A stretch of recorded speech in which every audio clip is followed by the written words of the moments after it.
Well, g'day curd nerds. G'day curd nerds. Well, g'day curd nerds. Well, g'day curd nerds. Well, g'day curd nerds. Well, g'day curd nerds.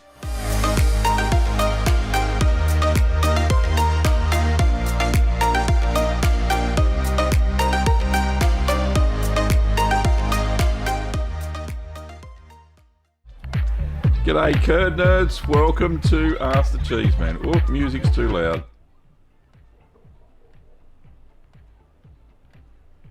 Oh, that's a bit better. Right, sorry about that. Didn't mean to blast your eardrums. Oh, goodness me. Right, so thank you one and all for joining the chat today. I am your host, Gavin Webber, and Chief Curd Nerd, and I will be attempting, notice the word attempting, to answer your home cheese making questions. Hopefully, we'll get most of them right today. We'll see how we go. Lovely to see so many people. Yes, daylight savings time ends on the 2nd of April. You're right, Shauna, because Siri wouldn't talk to me, so I had to guess. So all our time zone, we will fall back 1 hour, but that's a little ways off, so that's okay. Okay, so big thank you to all of the financial members of the show. Without your support, we wouldn't have a show on a weekly basis, and it helps fund the videos, so that's great. And thank you to Herb Brooks for renewing your YouTube membership, and thank you to Colin Swayze for becoming the newest patron over on Patreon.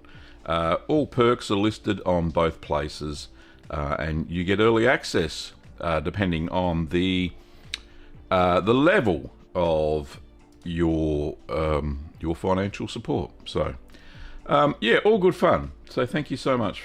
Alrighty, few things. So a video I'm working on at the moment is called Jack in the Box, and it is a cheese within a cheese. So that should be good fun.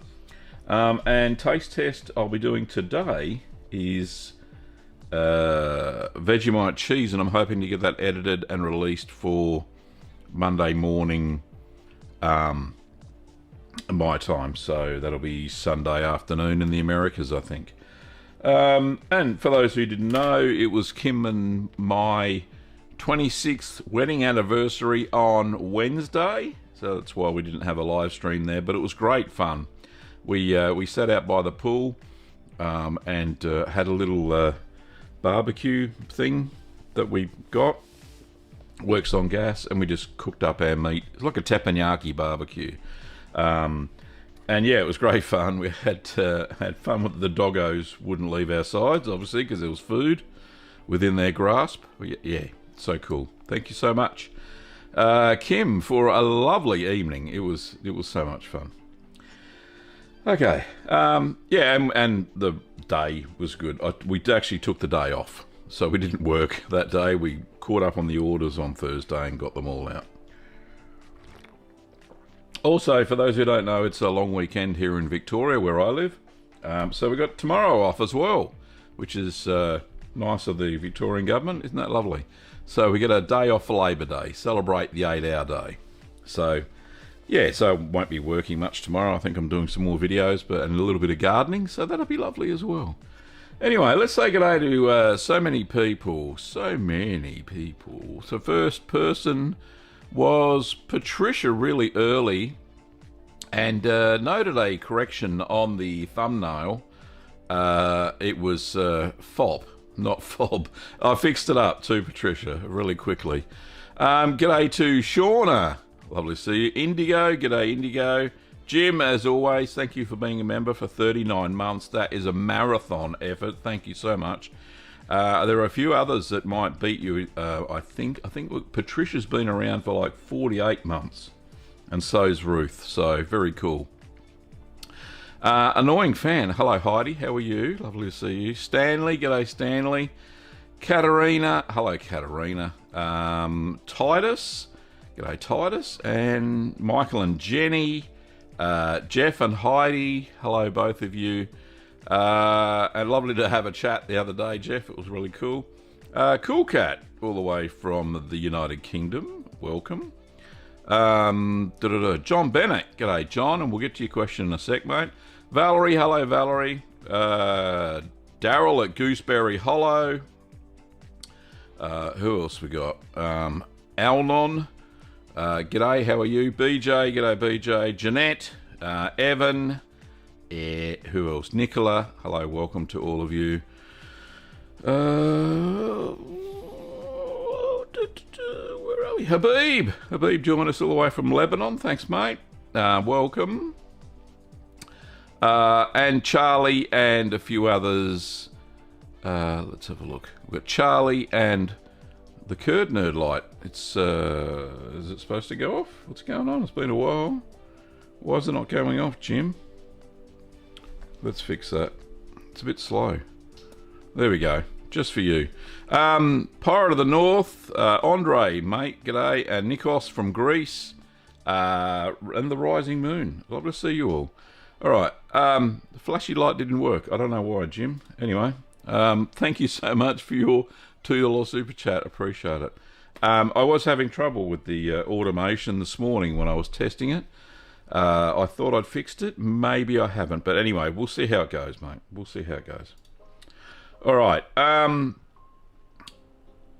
To questions. We do have some questions. The first one was from John. See if I can scroll back and find that. Here we are.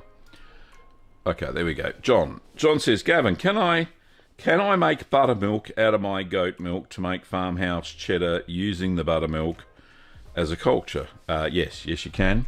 Now, buttermilk, if you use a buttermilk culture and make it up and then freeze the buttermilk, you can defrost that and add it to your milk to use it as a starter culture. Yes, you can. Remembering that buttermilk is typically an aromatic mesophilic culture, so there will be two additional cultures that you would normally get, you would normally not have in cheddar. One is a diacetyl, and it produces a buttery flavour. The other is a gas-producing culture, so you may get some eyes, maybe irregular, usually using those sorts of cultures. So just that's just a disclaimer. I need another coffee. Goodness me. All right, so just a disclaimer, and that will at least set expectations when your cheddar doesn't quite taste the same as normal cheddar. But yes, you can use it. Next question is from, and I'm sure there's so many chitty chats. Right, here we are, from Kevin. Kevin says, cannot get Vegemite in Canada, I think. Have you heard of Marmite, and is it the same thing? Marmite is similar. It is a yeast extract, Kevin. It is slightly sweeter than Vegemite. Vegemite's more savoury and umami. But I can't see why you couldn't use it. So, yeah, get your Marmite on. Get a Marmite cheese happening. I'm pretty sure that there was... I think Tracy... I haven't seen on the chat yet, from Cheese Needs, said when she went to the UK, she saw a Marmite cheese, and I can't remember if she thought much of it. Anyway, doesn't matter. Alan. Right, Alan, there you go. Right, I couldn't read it properly. I'm interested in making some Parmesan, but I can't get skim milk to mix with the whole milk to get 2% fat. Could I use some ultra pasteurized 1% and mix it with some regular 73% pasteurized to get 2%? Probably not. Ultra pasteurized, because it has all of the proteins denatured, doesn't set a curd very well at all. So that may be difficult. Yeah, so it would be better to get normal skim milk, if you could, and add cream to it, and bring the fat content up, using Pearson's Square So how to do that? I've got a whole video about Pearson Square. Let me see if I can bring it up.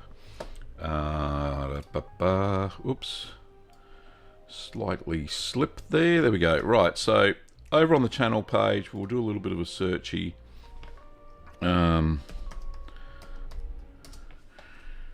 Cream. Is it there somewhere, Gav? Surely. No, it's fat content. Sorry, wrong search. There we go. Calculating fat content for cheese making. So we'll just get the let's get the share for that. And if you go and check this out, you'll figure out how to add cream to any type of milk to get the right fat content. So you can go from as low as, you know, skim milk 0.1%, as long as it's not ultra pasteurized, and then add cream to it, and it'll bring the fat content up, ready for the cheese that you want to make. So use Pearson Square. It's a great little calculator, so that should help a lot. Okay. The Rising Moon says, "G'day Gavin, just getting into your quirky world and I love it. Your spirit is so uplifting while I drive this big rig."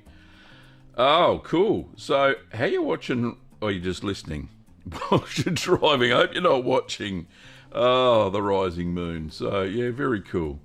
Jim says the flashy light isn't working. Yeah, we talked about that. Righto. Jeanette says Kevin, Marmite is similar. Can't see why you can't use it. Yep, totally. Gooseberry Hollow says, Alan, cannot you get 2%? We have it in Nova Scotia. Using it on Romano, I'm making this moment. Yeah, if you're not in Canada, then don't worry about that. Oh, where are we? Indigo says, "Call me Karen." G'day, Karen. How are you? Where are we? Aniki Alien says, "G'day, Gavin. Hello from Tennessee. I'm actually making a chowder right now. You're using your recipe. Well, you should have some success on that. So yeah, hopefully it all goes well for you." Jeanette says, "Am eager to crack open my Jarlsberg a week early. Is it advisable? If it isn't ready, is it okay to re-wax it and continue to ripen?"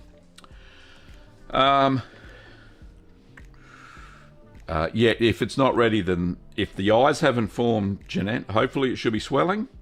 You will get visual signs of it puffing up, top, bottom, sideways, all that. So if it has done that, that's fantastic. Don't forget it should have a cold phase after the eye formation. So once the eyes are formed, pop it back into the cheese fridge, and that'll stop the eyes from forming, make the paste a little bit more elastic, and actually no, the reverse. It stops the paste from being elastic, and it sets all the eyes in place, and yeah, then it's good to go.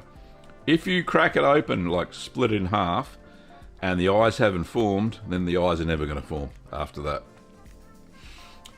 But if that's all good, fantastic. And I wouldn't re-wax it. Probably vac packing would be fine after that, after you've opened it. Best way to check.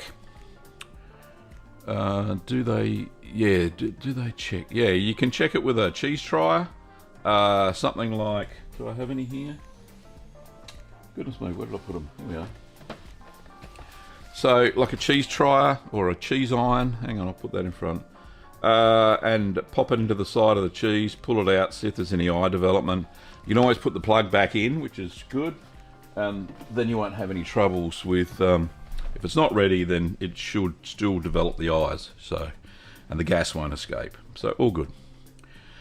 So try that. Yeah, it'd be great.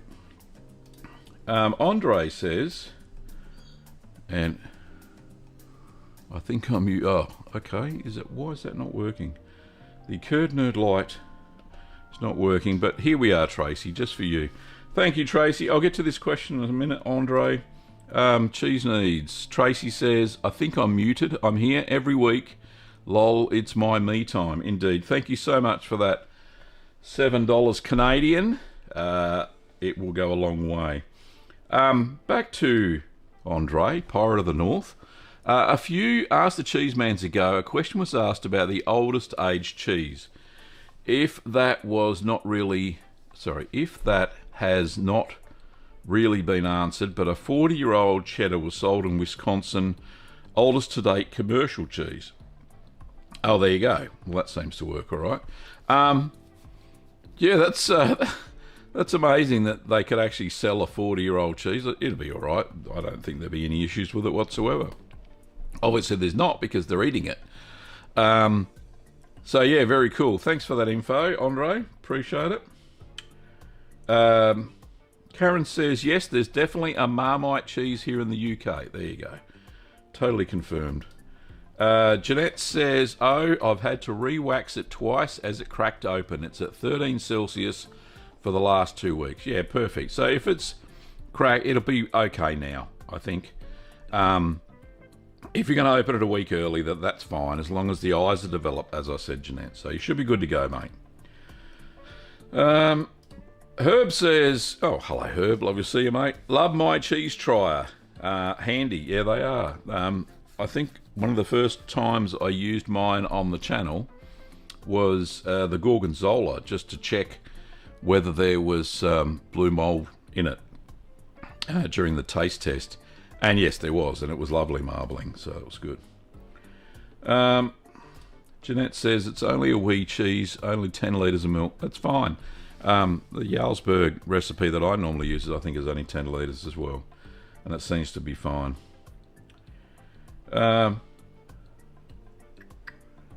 Jennifer, hello, Jennifer. Hello from Canada. I made a Jarlsberg as per instructions from raw milk. It didn't form any eyes. Any idea what went wrong? With that limited amount of information, very hard to tell. If you followed my instructions, it should work okay. Depends on the strain of, not the strain, how much propionic shamani you added, whether the warm phase was warm enough, whether the eyes developed. The eye development is all about the warming phase, but before you have that warming phase, in the recipe there's that little cool phase for a week, and then you take it out of the fridge, put it at a warmer temperature for the eyes to develop, and then put it back in the cheese fridge at 13 to settle down again. But no, without actually having been there, Jennifer, and that limited amount of information, it would be difficult to diagnose. Sorry about that. Heidi says, I bet that 40-year-old cheese was expensive. Yeah, I bet it was too. If you know, Pirate, Andre, let me know how much it was sold for. That would be interesting. Alan says, one more question. Can I grow some Penicillium candidum from camembert rind? If I can, how do I grow some? Look, you can.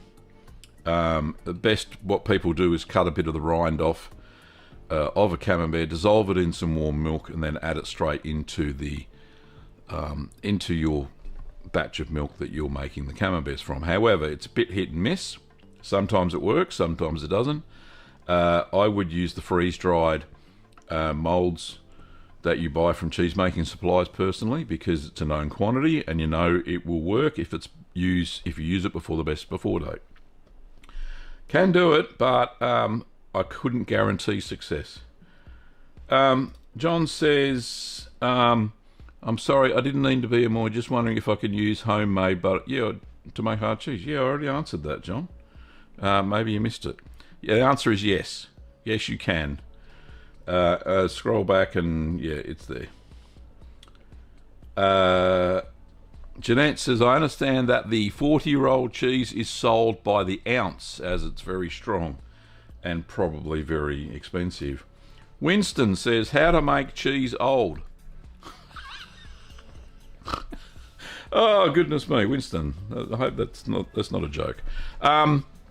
Okay, how to make cheese old? Easy. You age it for a long time in a controlled temperature. The aging period is called affinage. or maturation is done by cheesemongers or by us, the home cheesemaker, and you keep an eye on your little baby because during affinage so many things can go wrong, and that's where the final taste gets developed. To make cheese old, that's what you do. You age it. Lily, g'day Lily. Are there any cheeses you make that are frequently repeated at your house? Lily, yeah, there is. So Caerphilly is a popular one.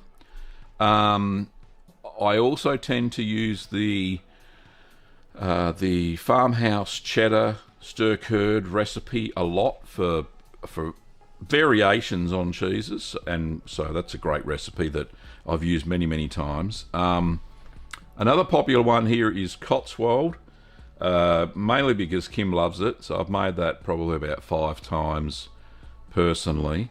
Quick mozzarella when I feel like it. That's nice and easy. It's easy for me because I've made it a few times. First time was a bit hit and miss. But yeah. Yeah, so there you go. Hope that answered your question, Lily. Next question. A real question. Oh, thanks. Thanks, Andre. I waxed a beer-infused cheddar. The wax was a little bloated and not tight on the cheese now, and some leaking of liquid is happening. Smells great. Should I be concerned? Yeah, it sounds like the curds were a bit acidic. May not have been touch dry, but I'll let you determine that before you waxed it. But yeah, look, you can take the wax off, air dry the cheese again. It may be fairly crumbly, but then you can re-wax it if you want once you've dried that off. But no, if it smells fine, then it's no big deal. Liz, g'day Liz. First time, maybe. Says hi from New Zealand. I made a Romano 3 weeks ago. It's in the cheese fridge. I haven't oiled it. The humidity is good in there. When is the best time to wax? It looks quite dry to me already. Yeah, Liz, if you think the rind has developed to your satisfaction, then you can wax it or vacuum pack it. You know, I usually, for Romanos and Parmesans and the cheese that cannot be mentioned, about a month in the cheese fridge, natural rind, and that, you know, dries the cheese out a bit to get that grainy texture. So, and then vac pack or wax it after that. Hope that helped.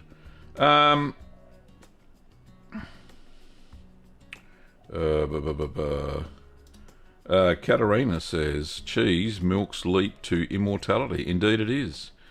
It's always amazing to me, Katarina, that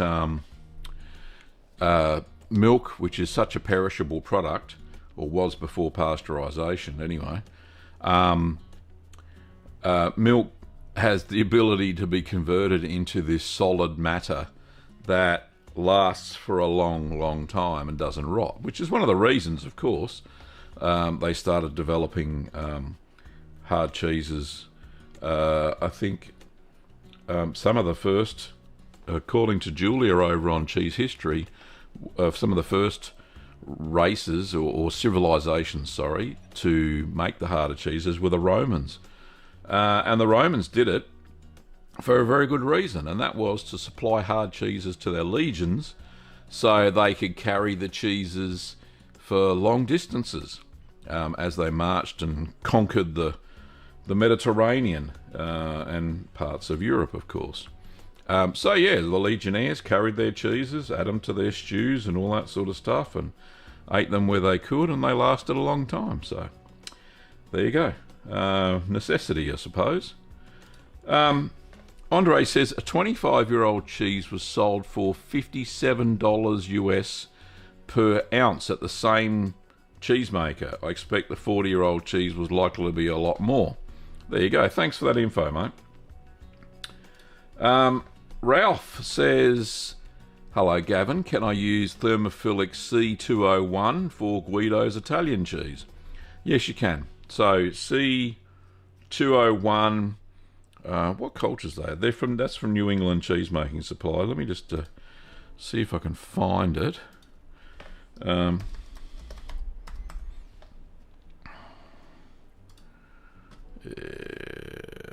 Let's see if I can find it.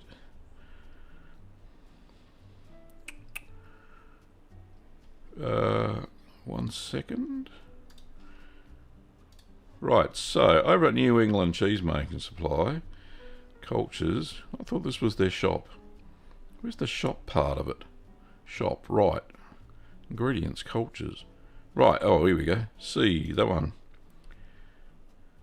Come on, work. I want to add it to the cart. I just want to see it. Goodness me. Why is nothing working today? Right, there we go. C201. So this is their version. So contains lactose, Streptococcus thermophilus, so ST, and two others. So it's got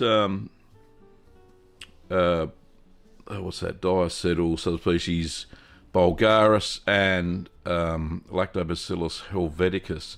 So it actually has 3 of the strains that I have in my thermophilic culture, which is MOT92. So it's got those 3 thermophilic cultures. Mine also has Lactobacillus lactis, subspecies lactis, so it has a meso as well, just to add a little bit of something extra. But yeah, you can use that for all sorts: mozzarella, parmesan, provolone, romano, Swiss Gruyere, and many Italian-style cheeses. So it's perfect for the Guidos. There we go. Yeah, so no problems at all. So get into it, Ralph, and enjoy your cheese making. Let me just get rid of that. Just One Asbestos says, "Hey Gav, I previously mentioned a store-bought cheddar that tastes a bit blue. I recently left a bit out by accident and it did turn blue. Would you consider it safe to eat?" So that's a bit of hit and miss, because if you didn't introduce the Penicillium roqueforti into the cheese itself, the wild mold that has grown on the outside may look blue, but I don't know if it's Penicillium roqueforti. And neither do you. You can't tell if you didn't introduce it into the cheese. Unless, of course, it was sitting in the same box or what have you, in the same area that you did have blue cheeses. But if it's like in the fridge and it grows mold, you don't know what those molds are. They could be toxic. So I'll let you be the judge of that, Just One, because you know what you did and where the cheese was. Yeah, there you go.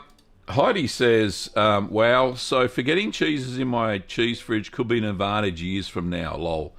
Indeed, Heidi. You would have seen, oh, goodness me, when was it?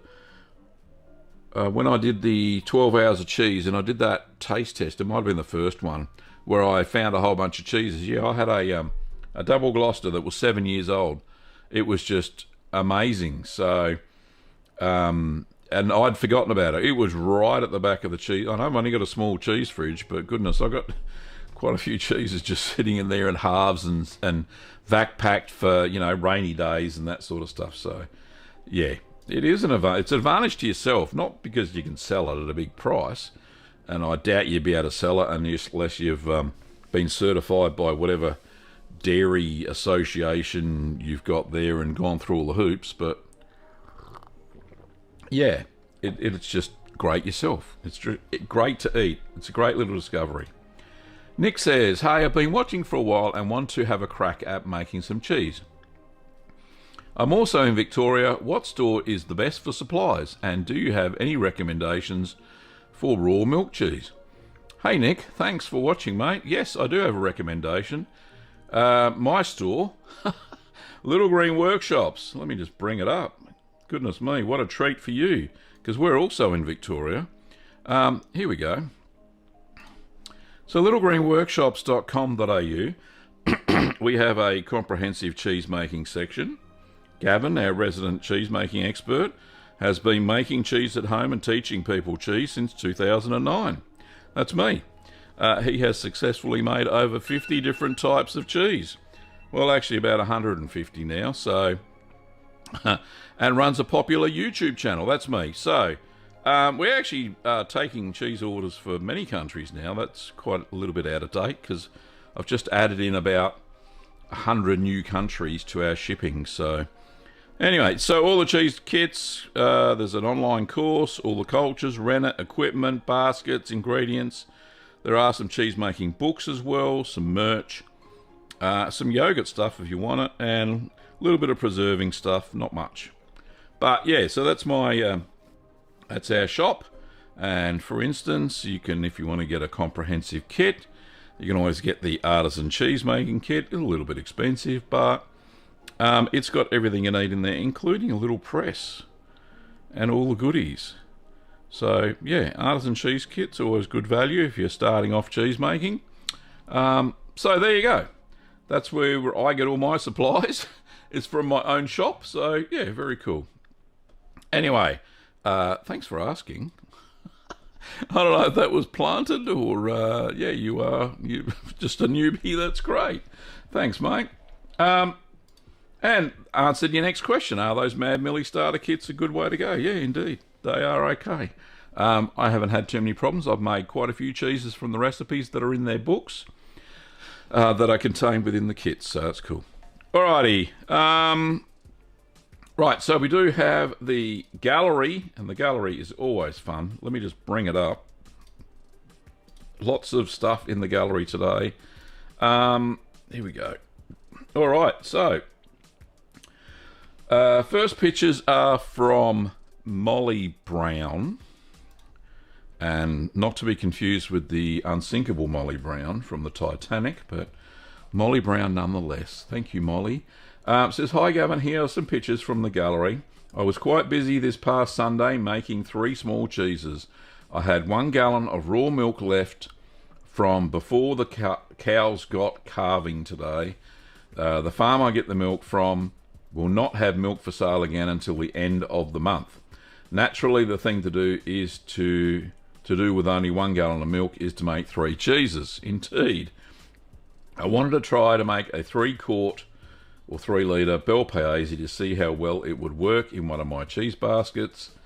I then decided that it would be a good time to make tasfit, which is an Israeli cheese, with only 1 litre of milk, or 1 quart, as I was curious and unsure of the recipe from your little green cheese site. Then, as per normal, I made ricotta with the leftover whey. The 3-quart Bel Paese turned out to be just right for the basket I was using.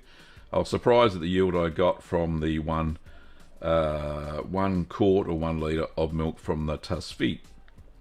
Alright, so picture number 1, this is the this one here is the Bel Paese, and this one here is the tasfatit. I think that's how you pronounce it. My Israeli Hebrew is not very good. There's the ricotta, and she's got quite a bit there, hanging and draining. Not a novel way to hang it on the tap head pipe thing there, so that's pretty cool. That's the, so what'd you get? 8 ounces? Is that 8 ounces? What's 8 ounces in grams? Alexa, what's 8 ounces in grams? Oh, she's not. 8 ounces is about 226.8 grams. 226 grams, so that's pretty good. It's about, what's that, half a pound? Yeah, that's right, 16 ounces to the pound. I don't do imperial. So anyway, next one is the Bel Paese. So that looks pretty good. Nice pattern on the mould. Very cool. It'd be great to see these once they're finished, Molly. So thank you so much for sending those in. I really appreciate it. And Molly says, thanks for all you do. Thank you very much. The next picture is from Shauna. Shauna's down in Tassie. She's in the chat, which is fantastic. Shauna says, hi again, Gavin and Kim. I went through my cheese caves multiple. She's got 3. We've seen photos of those before, which is fantastic. And found 11 cheeses that are ready to be opened. I won't bore you with all of them, but I have included some for the gallery. Mum and Dad had a nice cheese platter for lunch. It's fantastic, Shauna. She sent in photos of quite a few. So here we go. Number 1 is a cow's milk saffron manchego, aged for 4 months. The manchego flavour is very present with just a hint of spice. Can we scroll in? Oh, I like the saffron. So nice. And it adds just something really special to the cheese. So, well done. Well done, Shauna. The next one, this one's a bit crumbly. What's this one? This is a 5-month-old Cheshire, crumbly and a fairly strong flavour. Indeed, Cheshire does tend to be like that. So well done to you. Next one, let's just make it a bit bigger. There we go. This is, what's this, number 3 is Fontina. Fontina, 2 months, natural rind and 2 months vac packed. Nice and subtle, creamy mouthfeel. Yeah, it looks really creamy. It doesn't look crumbly at all. But I like the rind. Can we scroll in? We'll have a look. See how there's a different colour for the rind, how she's produced that. That is really good. And she's kept the rind clean. And then, like she says there, after 2 months, Shauna's vacuum packed the cheese to retain some of the moisture. Because we're home cheese makers and we've only got small batches of cheese, what happens if you do a natural rind for the entire length of the maturation or affinage, it tends to produce a really dry cheese, because normally cheese wheels are a lot bigger and they retain their moisture easier. So yeah, really cool. All right, the next one, what's this? Number 4. Number 4 is Cantal. Aged 6 months, very crumbly. No idea what to expect from this one, but very nice flavour. I'm not sure. I've never made a Cantal as well, Shauna. I know there's a recipe in the 200 Easy Cheeses. I just haven't tried it yet, and I've never had the real cheese. So yeah, I was a bit unsure whether to try it or not. Anyway, but that looks pretty good. Pretty good result if you're into crumbly cheese.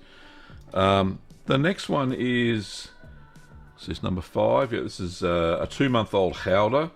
Very creamy, smooth texture. It's a favourite of Mum's. Yeah, with a lot of Howders, you get a bit of eye development. That's always cool.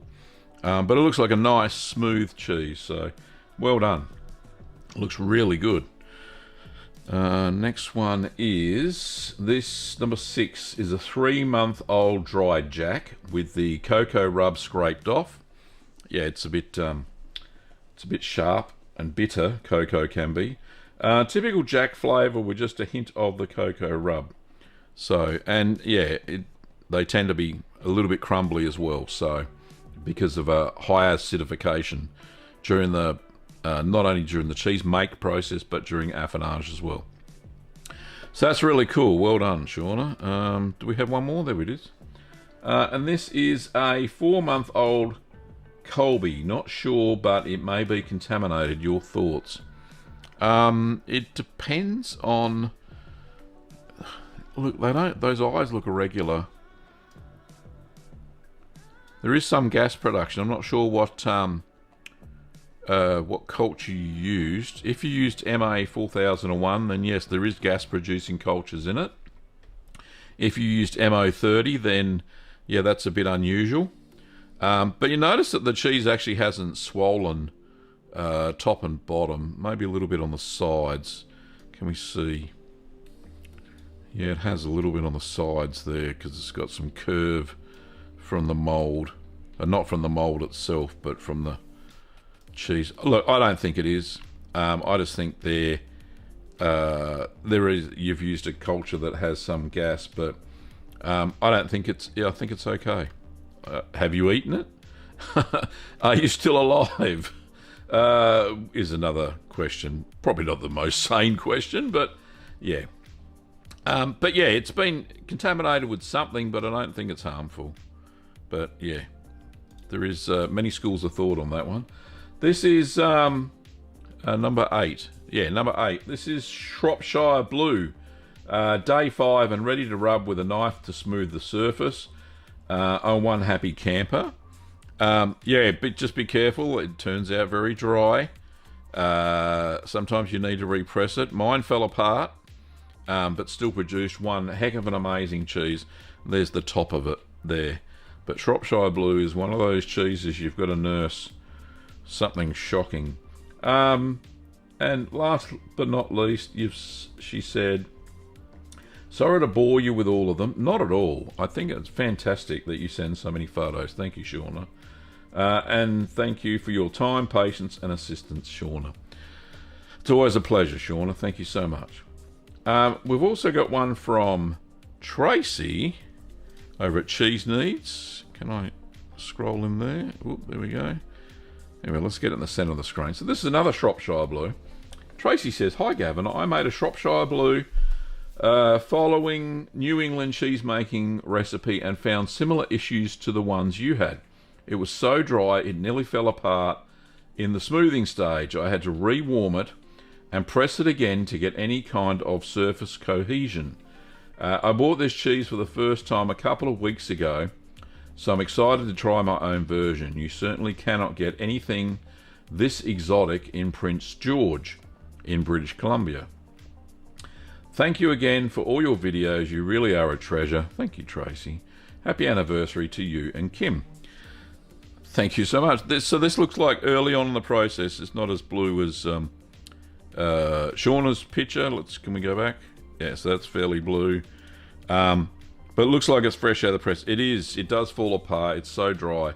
Like I said in my taste test video of this one, I would lessen the stirring time to make the cheese moister. But yeah, because I did modify the New England cheese making recipe as well. It was in their book, the 4th edition. It popped up. So yeah, anyway, nice looking cheese. Thank you, Tracy, for sending that in. I think that's everything. Is that everything?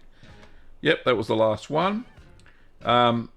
Thank you to Molly, Shauna, and Tracy for sending in those photographs. Absolutely fantastic. How do you send in photos is the question that's all on your lips right now. Right, so what we do is we go to the channel, cheeseman.tv or Gavin Weber or at Gavin Weber, whatever you want to find. And we go to the About tab, just here. And you scroll down, and for business inquiries, you view the email. So that's the email address there that I suggest you send any of your photos to. If you've got any videos, preferably Dropbox or Google Drive, and share the link. Make sure it's shared with me at that email address, and I should be able to get it and look at any videos. But definitely, yeah, just shoot through your pictures through to that email address. And yeah, no problems. I've got lots of space in my inbox for all your lovely photos. So that's how you do it. Now, just remember, you cannot find that email address if you're using the an iOS or Android. If you're using the app, then it won't be there. You can't contact me that way. You have to go to a desktop, laptop, or tablet and use the browser, and then you'll find it that way, and you'll have no problems. So there we go. That was the gallery. Thank you so much once again for everybody. Right, there's some more questions. People have been putting 3 Qs in front of the questions. That's cool. Dr. G says, "Are you tired of people calling you the big cheese?" No, nobody calls me the big cheese. Just Gav or Gavin. That's fine. Thank you very much. But yeah, no, the big cheese is fine. Titus says cheeses have been found in Egyptian tombs. Technically, yes. They actually haven't found the cheese itself. They found residue of cheese because the cheese didn't survive, obviously. 4,000 years in an Egyptian tomb, but yeah, very cool. But yeah, it is true. So in 4000 BC, the Egyptians were making some kind of dairy cheese, which is good to know. Jeanette says, "Don't forget to click the like button." Indeed, we've got 51 people watching and 33 likes presently. So if you like the content that I'm providing here, please go and click that like button. It helps the algorithm, helps more people, serves it up to more people, all that sort of stuff that YouTubes do. Liz says, thanks for the Romano advice. Loving the questions and answers here. I'm learning heaps. I began making cheese in November, and every week I make one. It makes me ridiculously happy. Indeed it does. Same for me. If I haven't made, because like I make like 4 cheeses in 4 weekends in a row, and then release one every fortnight, or try to anyway. And that little gap in between where I'm feverishly doing all the editing and stuff for the videos, I kind of get withdrawals because I love making cheese every weekend as well. So, but yeah, thanks Liz, appreciate it, and I'm glad you're enjoying yourself. Dr. G says, what happens if you add double the cultures in a batch of cheese? You'll get more acidification, and the cheese will become more acidic, more crumbly, less smooth, and sometimes there can be more bitterness as well in the final batch of cheese. So that's some of the symptoms there. Herb says, I have a piece of 3-year-old smoked farmhouse cheddar vacuum packed. It's hibernating for now. I bet that'll taste amazing once you've got it out of the vac pack. Herb. Katarina said, I made a Parmesan 10 months ago.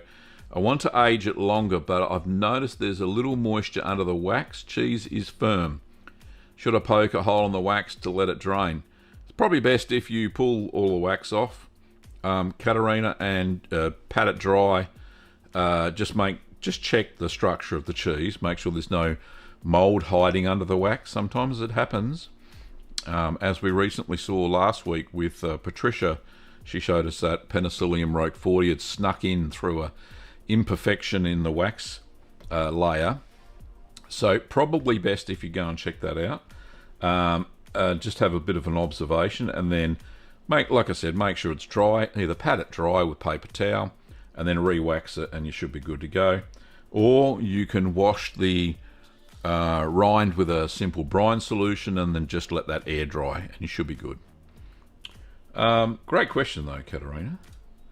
Herb says, I've made about 7 or 8 different cheeses, not counting the fresh ones like mozzarella, cherv and ricotta. Well, they count. So there you go. You've made 8, 9, 10, 11? Going on 55 or so total cheeses in 3.5 years. Well done. Well done, Herb. Jeanette says that she can highly recommend the Artisan Cheese Kit. Indeed. And Nick followed that up with awesome. I'll check out your site now. Thank you, Nick. Appreciate it. And yeah, we'll get that out to you. I think we start shipping orders again on Tuesday after the public holiday. So yeah, very cool. Titus says, and has done a bit more research, archaeologists discovered blocks of ancient cheese dating back around 2,600 years in Saqqara necropolis in Egypt. Great. Thanks, Titus. That is very cool. I didn't think I thought it was just residue. And it says the cheese which researchers identified as halloumi was found inside the pottery. That is so cool. I didn't realise halloumi was so old. I know the Cypriots have been making it for years, but maybe that's why they were having trouble getting their AOC certification on halloumi, because it wasn't originally made in Cyprus. Or maybe it was and it went to Egypt, or which civilization came first, who knows? I'm sure somebody knows, but not me.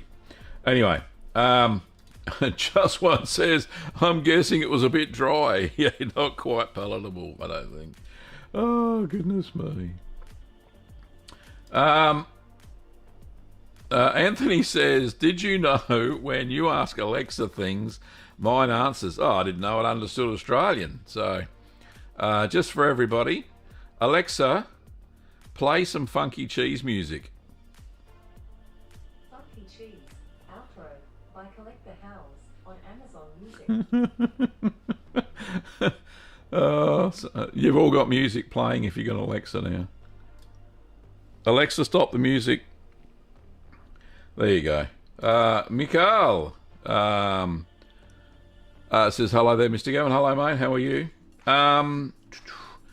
Scrolling through. Lots of comments about the amazing cheeses. Andre says, that Cheshire looks like it'll be delicious with a pickle. Indeed, it would be. The Rising Moon says, hey, what would be the difference if you used 1/4 teaspoon of starter culture instead of 1/8 teaspoon, or 1 teaspoon of rennet instead of 1/2 teaspoon? Okay. Right, so obviously more starter culture means a stronger colony of lactic bacteria. They'll eat the lactose faster, creating more lactic acid. In the initial part of the cheese making process, the cheese will be more acidic, therefore more crumbly instead of smoother.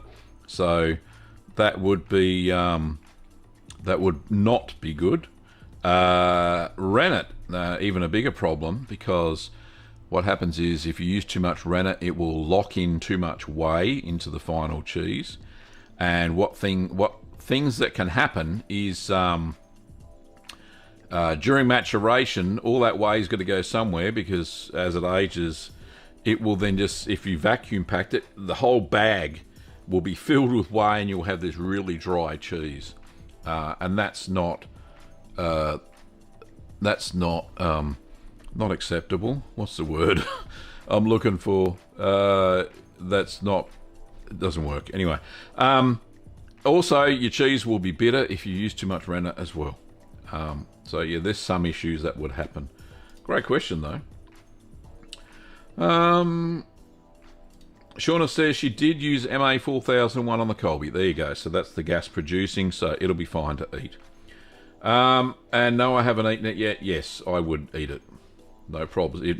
Knowing that was the culture that you made it with, then yes, it does produce some eyes. So you should be good to go there, Shauna. Katarina says, really beautiful cheeses, Shauna. You can see the love and care you put into affinage. Your pictures made me really hungry. Must be brekkie time. Yeah, Shauna is amazing. She the other day she placed an order. It wiped out our soccer cultures. I've got some more on the way, which is fantastic. She's a very, very productive cheesemaker, and passionate about her cheese making. So congratulations, Sean. I wish I had an award for most passionate cheesemakers. Maybe I'll come up with one. Anyway, very cool. Jeanette says, I wish I could enjoy a blue cheese. That Shropshire looks amazing. It is, and it's really strong too. So she's a strong blue cheese. So it is very cool. Brat PL says, Gavin, I do not make cheese anymore. I have 5 cats. They weren't planned. And there is hair everywhere. But you were one of my inspirations to try this hobby. Thanks for that. Thank you, Brat PL. Appreciate it. And sorry about your cat hair everywhere. Yeah, that'd be a bit ordinary. Mr. Gavin, this is from Mixael, says, Mr. Gavin, have you ever heard about a cheese called Safina? No, I haven't. I'll have a look at what it is and what it's made from and see what I can come up with. But it's on the list. I've just written it down. Thank you, mate. Anthony says, yes, the book version of Shropshire recipe worked great for me, and I have about a month left on it. It'd be great to see some pictures on it, mate. Shauna says, my Shropshire is going well. I've rubbed with a knife and wrapped in cloth. It is now drying on the kitchen bench. Oh, lovely. So I'm glad that's all working. Patricia says, Shropshire Blue is very challenging. Good on the two of you for taking it on. Yeah, it is a challenging cheese to make. And I actually did see that picture. I think Tracy put it up on the Learn to Make Cheese Facebook group of the Shropshire Blue that she bought. She managed to get her hands on, and it looked just as crumbly and strong as the ones that we make. So Yeah, so it was good to know. Karen says, I'm from Leicester, so obviously we'll be doing a red Leicester soon. Sorry, I'm from Leicestershire, or Leicestershire. So obviously we'll be doing a red Leicester soon. I love pineapple with cheese, so would that be something I could add, and how? Pineapple to cheese. It is very acidic. I wouldn't add it fresh. You could add... I would only add candied pineapple to a fresh cheese. I wouldn't add it to an aged cheese. I wouldn't add fresh pineapple because it has a tendency to rot. And it'll rot in your cheese, and that'll be horrible. Candied pineapple would be okay in fresh cheese. Also would be fresh pineapple's fine in fresh cheese as well. So things like Cherv or cream cheese or queso fresco using my recipe. And yeah, that'll work, but I certainly wouldn't put it in an aged cheese. I don't think it'll work.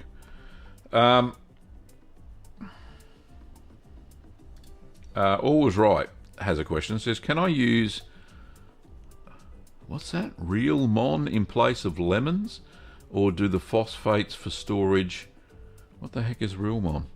Right. Question time. Somebody's going to beat me to it, but... don't know what it is. What the heck is Real Mon? Real lemon. Right. Is it made from real lemons? Yes, each bottle is made from real lemons containing the juice of 21 lemons. Right, so it's a brand. Yes, it does contain lemon juice. Is it actually lemon juice? Yes, it is 100% lemon juice made from concentrates. Yes, you can. I don't know are there any phosphates in it? Can I get... And it looks like it's a Canadian product, not an American brand. What's in it? Where's the ingredients? Show me the ingredients list. It doesn't say. Products. Nope. Additives, does it have? No GMO. Ingredients. Concentrated lemon juice, sulfites, and lemon oil. Oh, okay, lemon oil. Righto. And there's a garlic flavour that has garlic in it. And there's lime version that has sulfates as well. Sulfites are just a preservative to stop it going off. No, if you want to use that instead of lemon juice from a fresh lemon, go for it. Because I do. We've got a similar product. It's just a no-name bottle. So yeah, you shouldn't have too many issues with that. And for those who are wondering what the product looks like, it's something like this. Real lemon, it's called, in a bottle. Yeah, so there you go. Yeah, you can use that as lemon juice, no problems at all. Like I said, we've got a similar brand here in Australia, and it's fine. And some people are saying that... There we go. Patricia says the same thing. She's used it as well. There you go. So, bottled lemon juice. There we go. Power of the North says, I've made and taken some photos of... Oh, goodness me. These words. How am I going to say that? Belovarsky Kaval. It's a Croatian cheese. I put together the recipe by checking with Croatian grandmothers. Would you like the recipe? It's delicious. Yes, please. Shoot it through Andre to the email address that I showed at the end of the gallery. So that would be fantastic. So, cheers, mate. Great. All's Right said sulfates for preserve. Yep, we talked about that. Patricia says, what is better to kill unwanted surface blue mold, brine or vinegar or a blend? I tend to use a blend, so I'll make up the simple brine solution. So 2 tablespoons of salt to 1 cup or 250 mils of water. Then I add a teaspoon of vinegar, and that helps keep it away for at least a week. And then it'll grow back as it does. It doesn't kill it off per se. It kills some of it, but not all of it. because they always lurk in little cracks and stuff like that. And you know how excited Penicillium roqueforti can get, that's for sure. But it will kill some of it. So I would never add a neat vinegar to a cheese, because you're changing the overall acidity of the cheese as well, so that can be an issue. Okay. Anarchy Alien says, I have one question you answered in a video a while back, but I can't remember. Do not have a cheese fridge, but if I age in a closet at 69 degrees Fahrenheit, do you think it will work? Alexa, convert 69 Fahrenheit to Celsius. 69 degrees Fahrenheit is about 20.56 degrees Celsius. 20.56 Celsius. A little bit warm. If you can get the temperature down. Look, there are other ways of doing it. If you don't have a cheese fridge, you can use a coolie box, you know, like an esky or a cool box or ice box. I don't know what they call them over there. But yeah, you can do that and keep it cool that way by adding ice or ice blocks from the freezer. Is a better way of doing it. I think 20 degrees will be too warm. It will ripen very, very fast. So, yeah, that's the go there. Katarina says, I tried Hey Google play funky cheese music, and now I'm listening to Funky Town by Lips Inc. Huh? How'd you know I knew the band? Very cool. Well, that was the original one anyway. How do you say that? Sani Firu says, greeting Gavin. Gav, I wanted to start making cheese, but we unfortunately don't have mesophilic, thermophilic cultures and some of the essentials. Can I use other natural, non-commercial bacteria? Indeed, culture buttermilk for a mesophilic and yogurt for a thermophilic. The tastes may be a bit funky. You can also use kefir grains as a substitute. That works. You can also use raw milk. Make sure it's clean and you're happy with the source it came from, and they contain mesophilic and thermophilics from the environment that they're in, and that will work as well. But yeah, there's some suggestions. There's a good book to get if you don't want to go the commercial route. Do I have it here with me? No, it must be somewhere else.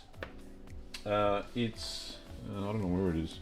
The Art of Natural Cheese Making by David Asher. Go and check that book out. I think it's in my Amazon shop, so it'll be in the links below in the description. Just go and check that out. It's called The Art of Natural Cheese Making. So that should help. Finker, hello Finker, lovely to see you, mate. Ralph says, thank you Gavin for your help. Been watching your videos for years. So far I've made chowder, bel paese, mozzarella, sorry, I always get that wrong, and ricotta salata. Have a ricotta salata and bel paese in the cheese fridge. Well done, Ralph.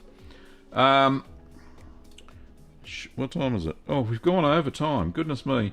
Shauna says, praise from you, sir, is award enough. Oh, now you make me blush. Sorry, Shauna. But yeah, you're an amazing cheesemaker. It's great.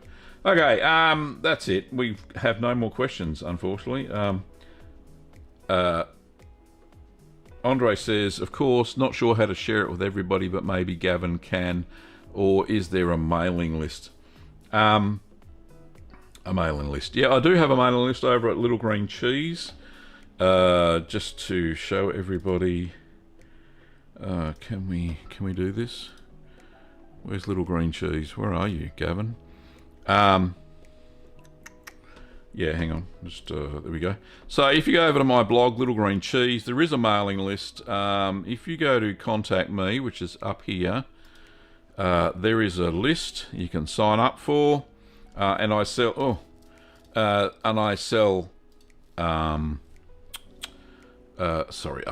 send out newsletters about once a month, so I can share it there if you like. I need to get more active on the old mailing list, but definitely this is where you can put your contact details in and join the mailing list. So Yeah, so if anybody wants to do that, pop over to littlegreencheese.com, contact me, and yeah, you can sign up for the mailing list, and I do mail outs quite regularly. So yeah, there we go. So very cool. That's about it. Curd nerds for today. I have to go and get some breakfast. I'm starving hungry. So thank you so much for watching, one and all. If you want to learn to make cheese yourself, you can do so in a structured format using the Curd Nerd Academy courses.littlegreenworkshops.com.au, and you can pop over there and go and have a look and see if that's right for you. Also, we've got cheese making supplies that we ship from Victoria here. That's Victoria, Australia. littlegreenworkshops.com.au. Lots of cheese making supplies. I've actually Google and I were having a bit of a tete-a-tete because we send all our products to Google to put on shopping ads and stuff like that. I was having some issues with the shipping, and I didn't realise that some of the shipping rates were a little bit off. So I fixed all that up. Google are happy, thank goodness, or I wouldn't be able to serve up ads anymore for the shop. And yeah, so the prices have actually come down slightly, just a little bit. And that includes international shipping, so the prices are a little bit lower, so that's good. Good for everybody. I certainly don't want to overcharge for shipping. And of course, merch like this wonderful t-shirt and this very cool mug that I've been drinking out of the whole time. Can we show that? There we go. There's a picture of me sitting in the cheesy chair of wisdom, which is just over there, by the way. I haven't got rid of it. You can go to, where is that? Get that back up there again. It's merch.cheeseman.tv. You can pick up my ebooks. I'm also publishing now every recipe that is not in the book, in the 2 books that I've got. Any recipes I create afterwards, I also put up on the merch store, and you can buy them. I think it's for like $3 US or something each. So yeah, they're very cool.